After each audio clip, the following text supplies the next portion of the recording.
Bismillahirrahmanirrahim. Assalamualaikum warahmatullahi wabarakatuh. Salam sejahtera untuk kita semua. Sebelumnya, saya akan memperkenalkan diri saya. Perkenalkan, nama saya Adi Masdana Rarsadi Putra dengan NIM 19023111027. Saya dari kelas 5I dengan konsentrasi perawatan program studi teknik mesin Politeknik Negeri Jakarta.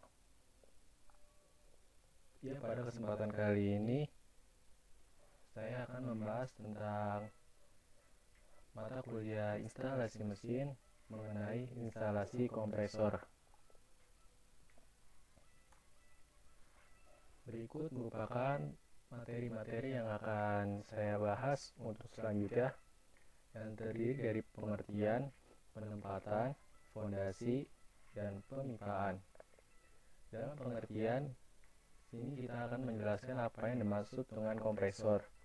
Lalu pada penempatan, di sini akan tertera kita akan memberikan informasi mengenai pemilihan tempat dan kondisi pengisapan. Lalu pada fondasi, kita akan menjelaskan tentang fondasi kompresor yang baik. Pemipaan, di sini akan menjelaskan mengenai pemipaan dalam kompresor. Pengertian, kompresor adalah alat pemampat atau pengkompresi udara. Dengan kata lain, kompresor adalah penghasil udara mampat. Karena proses pemampatan, udara mempunyai tekanan yang lebih tinggi dibandingkan dengan tekanan udara lingkungan atau dengan 1 atmosfer. Dalam keseharian, kita sering memanfaatkan udara mampat, baik secara langsung atau tidak langsung.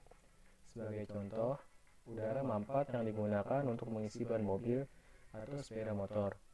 Udara mampat untuk membersihkan bagian-bagian mesin yang kotor di bengkel-bengkel, dan manfaat lain yang sering dijumpai sehari-hari. Pada industri, penggunaan kompresor sangat penting, baik sebagai penghasil udara mampat atau sebagai satu kesatuan. Dari mesin-mesin, kompresor banyak dipakai untuk mesin pneumatik, sedangkan yang menjadi satu dengan mesin yaitu turbin gas, mesin pendingin, dan lainnya. Dengan mengambil contoh kompresor sederhana, yaitu pompa ban sepeda atau mobil, prinsip kerja kompresor dapat dijelaskan sebagai berikut. Jika torak pompa ditarik ke atas, tekanan di bawah silinder akan turun sampai di bawah tekanan atmosfer, sehingga udara akan masuk melalui celah katup hisap yang kendur. Katup terbuat dari kulit lentur, dapat mengencang dan mengendur dan dipasang pada torak. Setelah udara masuk pompa, kemudian torak turun ke bawah dan menekan udara, sehingga volumenya menjadi kecil. Sini kita akan membahas tentang penempatan pada kompresor, yang terdiri dari 2 hal. Yang pertama itu ada pemilihan tempat, yang kedua yaitu ada kondisi pengisapan. Penempatan. Dalam memilih tempat yang sesuai untuk instalasi kompresor yang akan dipasang, perlu dipertimbangkan beberapa petunjuk di bawah ini, yaitu instalasi kompresor harus dipasang sedekat mungkin dengan tempat-tempat yang memerlukan udara tekan. Jika tempat-tempat ini terpencar letaknya, maka kompresor sedapat mungkin dipasang di tengah-tengah. Hal ini dimaksud untuk mengurangi tahanan gesek dan kebocoran pada pipa penyalur di samping untuk menghemat ongkos-ongkos. Lalu di daerah sekitar kompresor tidak boleh ada gas yang mudah terbakar atau zat yang mudah meledak.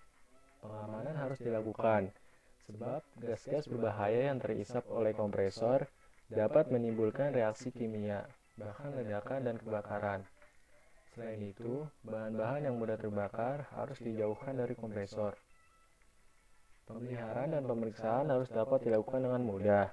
Meskipun kompresor merupakan salah satu dari sumber tenaga yang besar, tetapi sering ditempatkan di sudut ruangan atau tempat yang serupa yang menyulitkan pemeriksaan. Karena itu, pelumasan harian atau pengurasan air sering terlupakan atau terlewat sehingga kompresor cepat rusak. Berhubung dengan hal tersebut, harus disediakan ruangan yang cukup untuk memudahkan pengawasan, pemeliharaan, dan perbaikan. Lalu ada ruangan kompresor harus terang, cukup luas, dan berventilasi baik.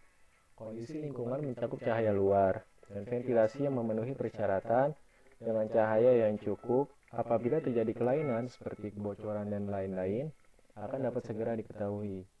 Ventilasi yang baik berfungsi untuk menghindari akibat buruk dari kebocoran gas. Lalu berikutnya ada temperatur ruangan harus lebih rendah dari 40 derajat Celcius. Kompresor mengeluarkan panas pada waktu bekerja. Jika temperatur ruangan naik, maka udara yang dihisap ke satu kompresor juga naik. Hal ini mengakibatkan kompresor bekerja pada temperatur di atas normal yang akan dapat memperpendek umur kompresor. Sebaliknya, jika temperatur ruangan sangat rendah sampai di bawah 0 derajat Celcius, seperti keadaan pada musim dingin, atau di tempat yang beriklim dingin, maka sebelum dijalankan, kompresor perlu dipanaskan terlebih dahulu. Hal ini perlu supaya kompresor tidak mengalami kerusakan pada waktu start atau jalan karena pembukuan air pendingin. Lalu ada kompresor harus ditempatkan di dalam gedung. Badan kompresor atau motor dapat cepat rusak, atau kecelakaan yang disebabkan oleh listrik dapat terjadi jika kompresor dibiarkan kehujanan. Lalu yang kedua kita akan membahas tentang penempatan. Kondisi pengisapan. Pengisapan udara dari atmosfer perlu dijaga dengan baik sesuai petunjuk-petunjuk berikut ini, yaitu temperatur udara yang dihisap harus dijaga serendah mungkin dan tidak lebih dari 40 derajat Celcius. Jika temperatur udara yang dihisap tinggi, maka temperatur udara tekan yang dihasilkan akan menjadi tinggi pula. Demikian juga bagian-bagian dari kompresor akan naik temperaturnya. Hal ini akan memperpendek umur kompresor. Pada kompresor yang berukuran besar, udara yang dihisap dari dalam ruangan kompresor dapat mempunyai temperatur yang cukup tinggi. Untuk mengatasi hal ini, udara dapat dihisap dari luar ruangan melalui sebuah saringan udara. Lalu ada kandungan debu di sekitar tempat pengisapan harus dapat dijaga sekecil mungkin. Saringan udara yang dipergunakan untuk mencegah debu masuk kompresor dapat tersambung, maka udara yang dihisap mengandung banyak debu. Hal ini akan menurunkan jumlah udara yang dapat terhisap dan performansi kompresor menjadi buruk. Lalu ada udara harus sekering mungkin. Jika udara yang dihisap terlalu lembab, maka jumlah air yang mengembun akan sangat banyak. Hal ini akan menyebabkan korosi. Untuk mencegah hal ini, kompresor harus dipasang dengan yang tidak terlalu lembab dan lingkungan di sekitar kompresor harus dijaga tetap kering. Lalu, berikutnya kita akan membahas tentang fondasi. Agar kompresor dapat bekerja untuk jangka waktu yang lama dalam kondisi baik, mesin ini harus dipasang pada fondasi yang padat dan mantap. Mula-mula kondisi dan sifat tanah di tempat yang direncanakan untuk fondasi harus diperiksa secara cermat. Bila diperlukan, dapat digunakan tiang pancang untuk memperkuat fondasi. Fondasi kompresor harus dibuat terpisah dari fondasi gedung. Hal ini dimaksud agar getaran dari kompresor tidak diteruskan ke struktur gedung dan fasilitas lainnya. Lalu, ini ada tabel pedoman pemilihan tempat untuk instalasi serta pencegahan gangguan. Sebelah kiri ini di kolom pertama itu ada pedoman. Yang pertama yaitu sediakan ruangan yang cukup di sekitar kompresor untuk pemeliharaan dan pemeriksaan. Berikut adalah contoh yang salah dan ada juga contoh yang benar. Di contoh yang salah, ruangan yang sempit di sekitar kompresor. Di sini terlihat ruang yang sempit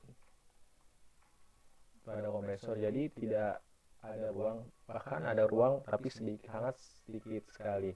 Ini akan bisa menyebabkan gangguan untuk pemeriksaan harian. Gejala gangguan, pemeriksaan dan pemeliharaan harian sangat sukar dilakukan. Jadi pemeliharaan harian ini akan sangat terganggu atau terhambat. Lalu temperatur meningkat di ruang kompresor. Contohnya minyak tiba-tiba naik, atau gembok atau grease di dalam bantalan meleleh keluar pada kompresor jenis bebas minyak. Lalu ada prestasi memburuk atau performance atau efisiensi, lalu ada motor terbakar dan ketahanan menurun. Berikut adalah contoh yang benar dalam penempatan kompresor. Di sini sangat tersedia ruangan yang luas, jadi ada sisa tempat dalam penempatan kompresor. Di sini ada kipas angin. Di sini kita harus mengusahakan ventilasi penuh pada ruangan. Lalu pada contoh yang kedua, Pedoman kedua, tempatkan di daerah yang terang. Contoh yang salah, penempatan di daerah yang gelap. Jadi kompresor tidak terkena cahaya matahari sama sekali. Gangguan yang akan terjadi pada pedoman ini, pemeliharaan suka dilakukan.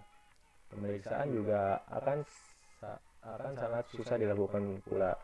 Terus bagian yang rusak tidak dapat segera diketahui karena tertutup oleh gelapnya ruangan. Lalu contoh yang benar, pasanglah kompresor pada tempat yang terang. Jadi di sini ada jendela, di kiri kanan ada jendela untuk memudahkan cahaya masuk ke dalam ruangan. Lalu yang ketiga, jangan memasang di daerah yang berdebu. Pengamanan khusus perlu untuk kompresor jenis bebas minyak. Di sini contoh yang salahnya yaitu jadi kompresor akan menghisap udara.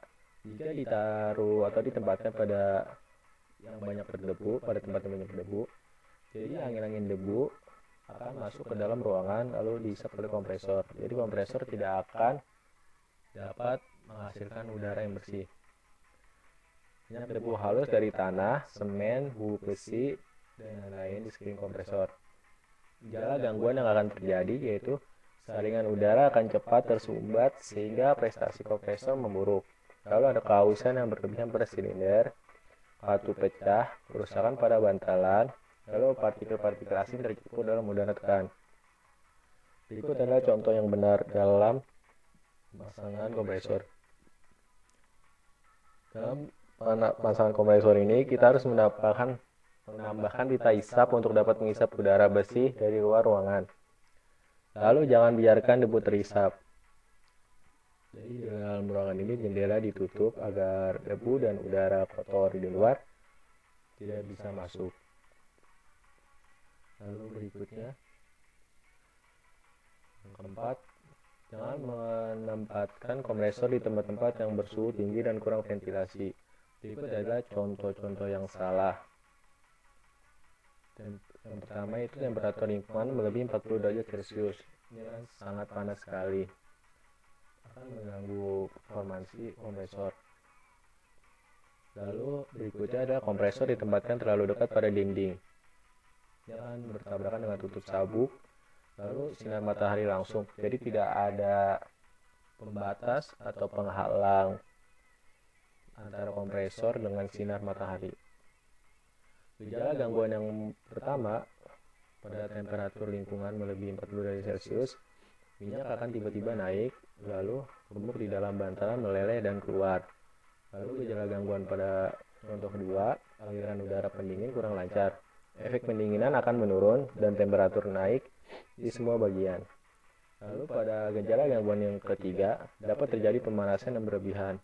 Itu adalah contoh yang benar di antara menempatkan kompresor di tempat-tempat yang bersuhu yang sesuai standar. Lalu yang kelima, jangan menempatkan kompresor pada lingkungan yang bertemperatur rendah. Itu adalah contoh yang salah. Temperatur yang berada di sekitar yaitu di bawah 0 derajat Celcius. Lalu gejala gangguan yang akan dialami, kompresor terdapat di start atau dijalankan.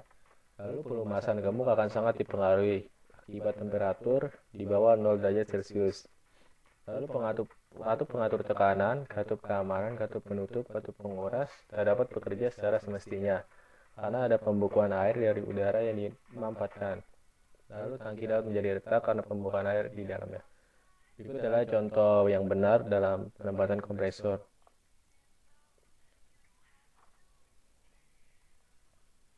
Yang keenam, jangan menempatkan kompresor di tempat yang lembab atau yang tidak gelap. Itu adalah contoh yang salah. Gangguan yang akan diterima yaitu kerusakan pada waktu operasi atau kecelakaan karena listrik tidak dapat terjadi. Lalu gejala gangguan yang kedua, pengembunan uap air akan meningkat dan mengakibatkan korosi lebih cepat pada bagian-bagian kompresor. Lalu cincin torak dapat aus lebih cepat. Dan ini ada contoh yang benar dalam penempatan kompresor. Lalu yang ketujuh, jangan menempatkan kompresor di mana terdapat gas-gas yang mudah meledak, seperti etilen, propan, dan lain-lain, atau gas-gas yang korosif, seperti klorin, sulfur, anhidra, atau bahan-bahan dan benda yang berbahaya. Berikut adalah contoh yang salah. Lalu gejala gangguan yang dapat terjadi, salah satunya yaitu ledakan bisa saja tiba-tiba terjadi jika temperatur ruang kompresor naik. Lalu gas yang mudah terbakar dapat dinyalakan oleh bunga api dari bagian-bagian listrik yang ada. Lalu minyak pelumas yang cepat memburuk. Contoh yang benar, periksa lingkungan kompresor, tempatkan pada tempat yang aman. Jadi perhatikan jika ingin menginstalasi kompresor. Lalu berikan ventilasi penuh, ambil tindakan pencegahan ledakan jika kompresor harus dipasang di tempat yang mudah meledak. Misalnya dengan menggunakan motor, tombol magnetik, tombol tekanan, dan kabel jenis anti ledak. Lalu berikutnya kita akan membahas tentang pemasangan. Sebelum kompresor dipasang, fondasi beton harus dipastikan sudah mengarah seluruhnya. Dan letak dan ukuran lubang baut diperiksa apakah sesuai dengan gambar kerja. Baut jangkar fondasi dapat ditanam pada posisi yang tepat jika penetapannya dilakukan pada waktu pemasangan kompresor. Namun, jika baut-baut ini harus ditanam mendahului pemasangan kompresor, penempatan baut harus dilakukan sesuai gambar kerja fondasi dengan menggunakan plat bola bila perlu. Setiap baut harus muncul dengan panjang tertentu di atas permukaan fondasi. Dalam hal ini, sepertiga bagian atas baut dibiarkan tidak dicor dengan beton untuk memungkinkan sedikit penyusuan pada waktu pemasangan kompresor. Kompresor dan motor yang akan dihubungkan dengan kopling secara langsung memerlukan pelurusan. Berikut tabel pedoman untuk pembuatan fondasi dan pemasangan instalasi. Yang pertama, jangan memasang di atas tanah yang buruk. Berikut adalah contoh yang salah. Kompresor dipasang di atas tanah yang buruk tanpa pemeriksaan tanah lebih dahulu. Jadi landasan tanahnya tidak rata atau merembas ke bawah. Jadi kompresor tidak berfungsi dengan baik. Gejala gangguan itu kompresor ini dapat goyang, akan menimbulkan polusi suara. Terus keluhan dari para penghuni di sekitar, jadi akan mengganggu lingkungan sekitar untuk para masyarakat. Lalu efisiensi kerja akan rendah, terus getaran pada bangunan dan struktur di sekitarnya turut akan bergetar jika landasan tanah ini buruk. Contoh yang benar yaitu keringkan tanah sebaik mungkin, buatkan fondasi yang kokoh, lalu usahakan fondasi sedatar mungkin. Berikut adalah contoh yang kedua, lantai beton yang dicor di atas tanah dan dipakai memasang kompresor. Lantai beton dicor di atas tanah. Gejala gangguan getaran merambat ke jendela bangunan. Berikut adalah contoh yang benar, pisahkan fondasi kompresor dari yang lain. Lalu yang kedua, ada pasanglah pada kedudukan mendatar. Pada contoh yang salah, kompresor dipasang pada lereng. Jadi permukaannya tidak rata sehingga menghasilkan kompresor akan menggelinding ke bawah ke area yang lebih rendah. Lalu kompresor dipasang pada permukaan yang tidak rata. Roda ini akan tergantung goyang-goyang. Gejala gangguan pada contoh yang pertama, kompresor akan berpindah pada waktu jalan. Lalu gangguan yang kedua, permukaan dari bagian-bagian yang bergeser atau bergerak akan aus lebih cepat karena tumbukan yang disebabkan oleh getaran yang tidak normal. Berikut adalah contoh yang benar. Buatkan alur atau lekukan pada permukaan atas fondasi dan pasanglah kompresor secara mendatar. Lalu yang ketiga, bila memakai baut jangkar, maka 1. Sesuaikan jarak jauh baut dengan jarak lubang-lubang pada landasan kompresor. Berikut contoh yang salah, baut jangkar ditanam sebelum kompresor dipasang. Gangguan yang akan terjadi, jarak baut tidak sama dengan jarak lubang pada landasan kompresor. Berikut adalah contoh yang benar. Baut ditanam pada waktu kompresor dipasang, diisi dengan aduk setelah kompresor dipasang. Lalu yang kedua, baut ditanam dengan jarak yang tepat sama dengan lubang landasan kompresor dengan menggunakan mal. Ditanam hanya 2/3 bagian dari bagian bawah dan bagian atasnya dibiarkan bebas. Lalu yang kedua, aduk harus lekat sepenuhnya pada beton. Ini adalah contoh yang salah. Dan gejala gangguan yang akan terjadi, baut tidak dapat dikencangkan. Contoh yang benar, jalankan kompresor hanya setelah aduk mengeras. Lalu berikutnya, baut harus tegak lurus pada permukaan fondasi. Berikut adalah contoh yang salah, baut jangkar tidak tegak lurus pada permukaan fondasi. Gangguan yang terjadi yaitu baut dapat patah pada waktu operasi. Solusinya yaitu baut harus tegak lurus permukaan fondasi pada sumbu lubang landasan. Lalu yang keempat, puli kompresor harus sejajar dengan puli motor. Contoh yang salah, puli kompresor tidak sejajar dengan puli motor. Alur landasan motor tidak sejajar dengan sabuk V. Gangguan yang terjadi suara yang tidak semestinya. Contoh yang benar, pasanglah sedemikian rupa hingga puli motor dan puli kompresor sejajar. Pemipaan. Kompresor besar atau kompresor permanen memerlukan pemipaan untuk menyalurkan udara bertekanan kepada peralatan pemakai. Pemipaan memerlukan kerja yang cermat dan teliti, karena pemasangan yang tidak benar dapat menimbulkan retakan dan kerusakan yang lain. Pipa yang diperlukan dalam instalasi antara lain pipa keluar, pipa pembebas, beban, dan pipa pendingin. Penanganan masing-masing pipa ada sebagai berikut. Berikut adalah jenis-jenisnya. Ada pipa keluar, pipa pembebas beban, pipa air pendingin dan lainnya, dan ada tambahan yaitu kabel listrik. Pipa keluar. Hal-hal yang perlu diperhatikan pada penanganan pipa keluar adalah bahan pipa yang berminyak, karatan, berlapis, terarang batu atau cat tidak boleh dipakai. Lalu, untuk menyambung pipa keluar harus dipergunakan sambungan French slash. Jika pipa keluar, mulai dari kompresor sampai dengan tangki udara atau pendingin akhir, beresonansi dengan pulsasi udara keluar, maka akan timbul berbagai akibat yang negatif, antara lain bunyi yang keras dan getaran pada pemipaan, yang akan memperpendek umur kompresor serta menurunkan performansi dan efisiensi. Lalu temperatur udara keluar pada umumnya berkisar antara 140 derajat Celcius sampai dengan 180 derajat Celcius. Sehingga pipa keluar harus mampu menampung pemuaian yang terjadi. Jika pipa sangat panjang, diperlukan 2 atau 1 belokan luas untuk membuat pipa lebih elastis. Lalu sebuah pendingin akhir harus dipasang sedekat mungkin dengan kompresor untuk mengurangi pemuaian termal pada pipa. Pipa harus ditumbuk untuk mencegah getaran. Lalu berikutnya pada pipa keluar tidak boleh dipasang katup penutup. Jika penggunaan katup penutup tidak bisa dihindari, maka di antara kompresor dan katup penutup harus dipasang katup pengaman dengan kapasitas yang cukup. Langkah-langkah pengamanan tersebut telah diuraikan lebih lanjut secara ringkas pada tabel. Berikut pedoman pemasangan pipa keluar. Yang pertama, kompresor harus dipasang sedekat mungkin dengan daerah yang membutuhkan udara tekan. Jadi, kompresor sendiri ditempatkan dengan tempat udara tekan. Jika pipa keluar yang panjang tidak dapat dihindari, buatlah penyangga yang memungkinkan ekspansi termal. Jadi contoh yang salah, tempat yang membutuhkan udara tekan terlalu jauh dari kompresor. Gangguannya yaitu pipa bergetar hebat. Gedung akan menderita akibatnya, timbul suara berisik. Contoh yang benar yaitu pasanglah penopang pipa katup pembuang air dan pipa lengkung penyerap pemuaian. Lalu yang kedua, air yang diembunkan akan tinggal di dalam pipa U.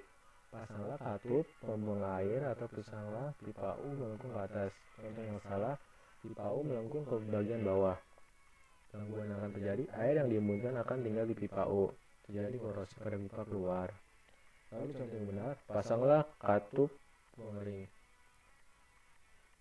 Lalu buatlah susunan yang mudah dibersihkan dan dibongkar, dan buatlah pipa U yang melengkung ke atas. Ketiga, bila membengkokkan pipa keluar, jari-jari lingkungan harus lebih besar dari 3 kali diameter pipa untuk menghindari regan yang berlebihan. Contoh yang salah, pipa dibengkokkan dengan paksa. Gejala gangguan itu pipa akan pecah. Contoh yang benar, jari atau R harus lebih besar dari 3 kali diameter pipa gede.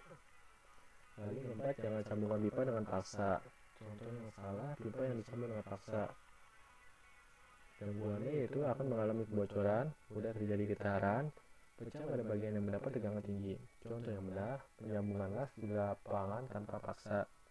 Lalu yang kelima, jangan tanamkan pipa di bawah tanah. Pipa keluar tidak dapat dibersihkan. Air yang mengembun tak dapat dibuang dan pipa cepat berkarat.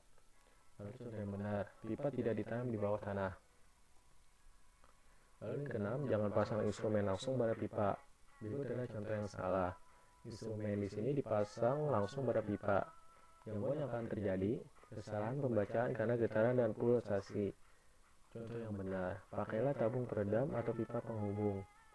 Lalu yang ketujuh, bila lingkungan mudah menimbulkan korosi, pakailah pipa gas putih atau pakailah cat pencegah karat. Berikut adalah contoh yang salah, pipa melalui tempat terbuka. Gejala gangguannya, pipa akan mengalami kebocoran. Berikut adalah contoh yang benar, pipa gas putih atau cat pencegah karat. Berikan cat pada pipa. Lalu yang ke-8, jangan memasang pipa pada kompresor secara lurus ke atas karena akan mengakibatkan air mengembun mengalir balik ke dalam kompresor. Jika pemasangan semacam itu tak dapat dihindari, pasanglah katup pengering atau perangkap air. Itu adalah contoh yang salah. Pipa dipasang dari kompresor langsung lurus ke atas. Gejala gangguan aliran balik dari air embun. Contoh yang benar, pasanglah sambungan seperti misalnya belokan sambungan T atau nitro pada lubang keluar kepala silinder dan sambungkan ke pipa keluar utama. Lalu yang ke-9, jika katup penutup dipasang di dalam pipa, sebuah katup pengaman yang berkapasitas cukup harus dipasang di antara katup penutup dan kompresor. Itu adalah contoh yang salah, dan ini ada gejala gangguan, kemudian ada contoh benarnya. Lalu yang ke-10, sambungkan dengan pipa luas atau pipa karet untuk mencegah penerusan getaran dari kompresor ke pipa utama.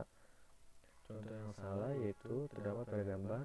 Lalu gangguan akan terjadi, bunyi tidak normal atau retak pada pipa.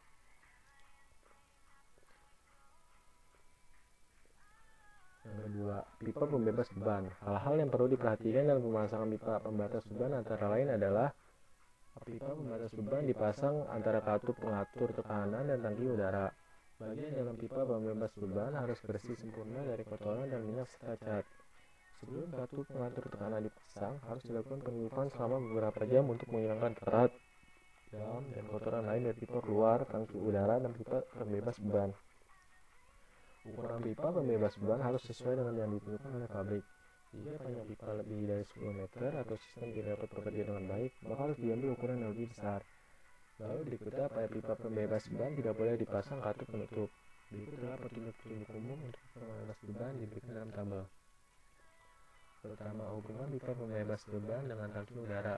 Pipa ini harus dihubungkan dengan bagian atas tangki untuk mencegah masuknya embun air ke dalam katup pengatur tekanan.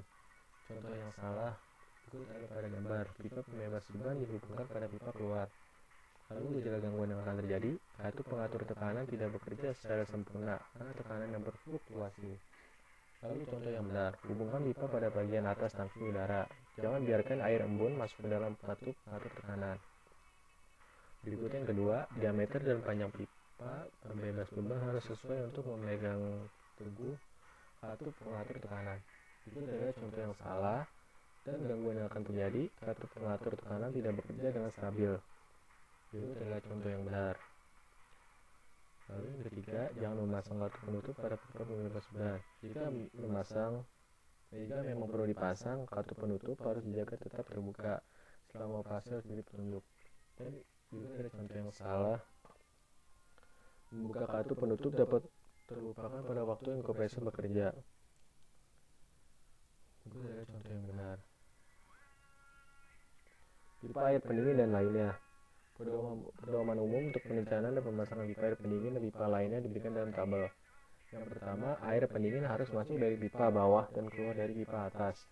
Berikut adalah contoh yang salah. Sini air pendingin dimasukkan dari atas dan dikeluarkan dari bawah. Gangguan yang akan terjadi, bagian atas tidak dapat sepenuhnya didinginkan. Contoh yang benar, air pendingin harus dimasukkan dari bawah dan dikeluarkan dari atas. Lalu yang kedua, tentukan diameter dan panjang pipa secara tepat. Itu adalah contoh yang salah, dan gangguan yang akan terjadi, tahanan dalam pipa terlalu besar dan laju aliran air berkurang. Dan ini adalah contoh yang benarnya. Lalu yang ketiga, tekanan air masuk harus lebih dari 1,5 kg per cm segi. Lalu yang keempat, pasanglah peralatan yang sesuai pada pipa air pendingin. Lalu yang kelima, penyangga pipa dan penumpu jangkar harus sesuai untuk mencegah getaran. Kabel listrik. Pemasangan kabel listrik harus memperhatikan bahan kabel yang memenuhi standar dan beberapa hal sebagai berikut. Ukuran dan kapasitas kabel, sekling, dan tombol-tombol harus diperhatikan dengan sangat hati-hati. Kabel tidak boleh terlalu panjang dan atau terlalu kecil karena akan merugikan tegangan dan akan menimbulkan kesulitan dan kerusakan start di mana motor dapat terbakar. Tegangan listrik pada terminal motor tidak boleh kurang dari 90% harga normal. Pengujian terdiri dari dua hal, yaitu yang pertama pemeriksaan sebelum uji coba, yang kedua yaitu uji coba. Setelah kompresor selesai dipasang, harus dilakukan uji coba. Sebelum pengujian dilaksanakan, perlu diadakan pemeriksaan lebih dahulu. Yang pertama, pemeriksaan sebelum uji coba. Hal-hal yang perlu diperiksa sebelum dilakukan uji coba antara lain adalah kondisi instalasi, kondisi kabel-kabel listrik, kondisi pemipaan.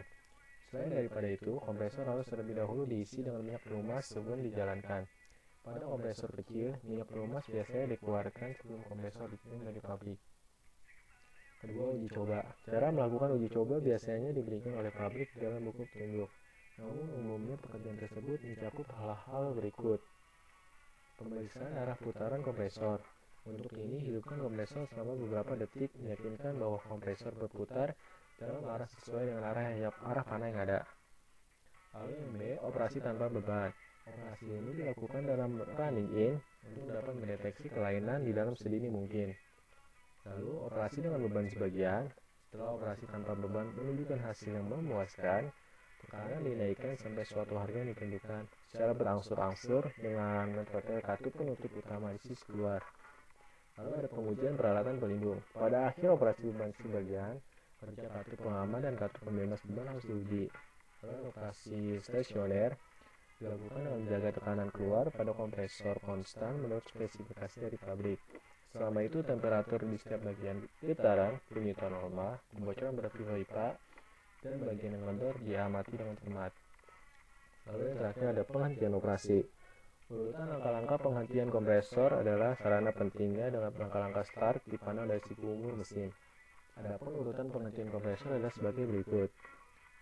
Turunkan beban kompresor sampai menjadi 0 dan tutup katup air pendingin. Lalu biarkan kompresor berjalan selama beberapa menit dalam keadaan tersebut untuk membersihkan silinder-silinder dari uap air yang mengembun.